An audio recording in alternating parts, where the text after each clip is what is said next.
An address preliminary to the study of homeopathics, page 262-263. The inexperienced must be assisted and instructed in order to practice homeopathy without resort to traditional medicine.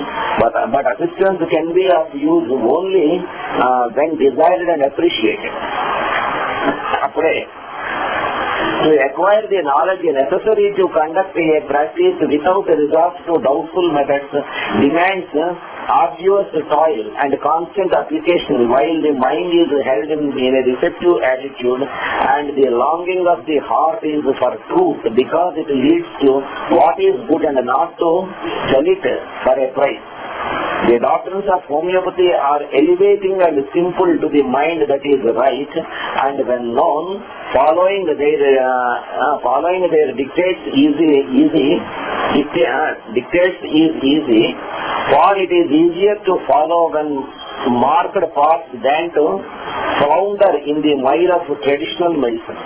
It is hardly necessary to affirm that one who knows how to be obedient to fixed principles has no incentive to and will not depart from them. It cannot be denied that many seek and a few discover the pure doctrines of homeopathy. That many would call the necessary labor too great a sacrifice cannot be disputed.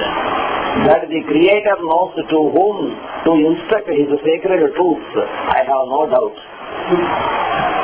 That any man who seeks the elevation of man and will work earnestly shall receive his portion should not be disputed. It is impossible for him who is ignorant of the principles of homeopathy to realize the great good to man that can come from a full knowledge and application of the law of similar.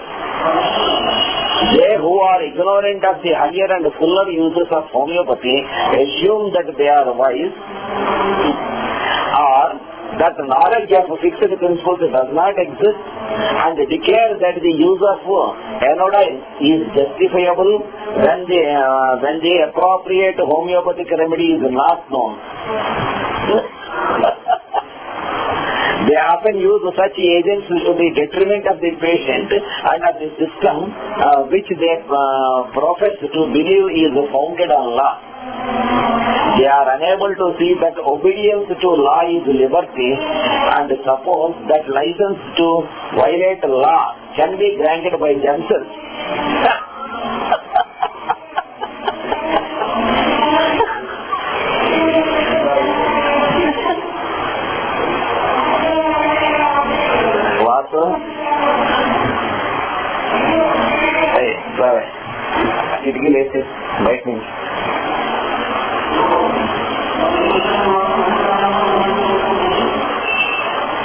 Obedience to principle must stand before the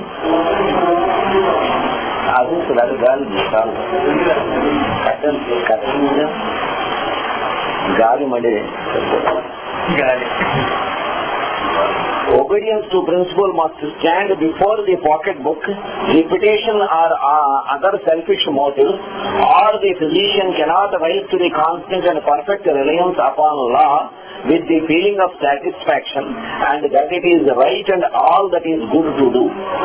In every instance where disobedience is urged, the impulse is ignorance and selfishness, to the end that man pays tribute in some way to the physician instead of the physician serving the man. The question, why not rely on law, has never been answered but in two ways. I do not know, or it is not profitable.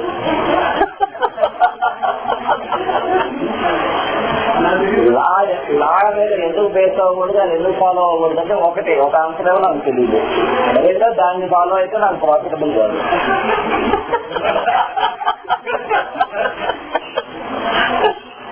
When we comprehend the wonderful work that Hahnemann performed and the magnitude of the organon which was so complete and he left it that no man has been able to add to it, nor in spite of sneers been able to take from it, can we refrain from reverence and the tacit belief that he has aided by all Aushadha Dravya